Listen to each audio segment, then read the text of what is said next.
बलूचिस्तान से आने वाला सैलाबी रेला दादू के इलाके फरीदाबाद में दाखिल होने से FP बंद और MNV ड्रेन की हिफाजती पुश्तों पर दबाव बढ़ गया है। सैलाब में फंसे सैकड़ों अफराद को महफूज मकामात पर मुंतकिल करने के लिए पाक फौज का रेस्क्यू ऑपरेशन जारी है।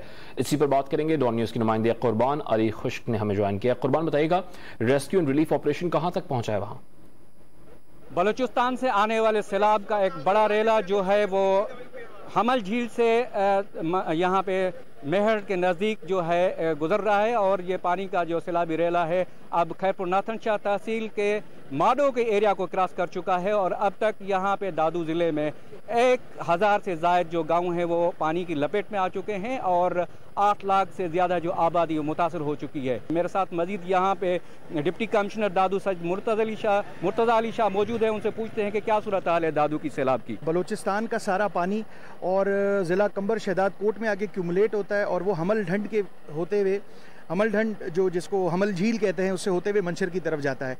इनिशियली तो इस वक्त हम रेस्क्यू और रिलीफ एफर्ट्स में जो है वो लगे हुए हैं, क्योंकि हमें खबरें आ रही हैं इरिगेशन डिपार्टमेंट से कि पानी का फ्लो बहुत ज़्यादा है और मज़ीद जो है वो सैलाबी रेले यहाँ से गुजरने हैं। जी, मैं आपको मजीद बताऊं कि दादू ज़िले के दोनों अतराफ से कच्चों से अब तक जो है 600 गांव जो है ज़ेर आब आ चुके हैं और काचों के 400 गांव ज़ेर आब आ चुके हैं। लेकिन काचों का जो पानी है और बलूचिस्तान का पानी वो मंशर झील की तरफ जा रहा है। जी, रेस्क्यू ऑपरेशन से मुतालिक कुर्बान अली खुश्क हमें अपडेट कर रहे थे। आपका शुक्रिया।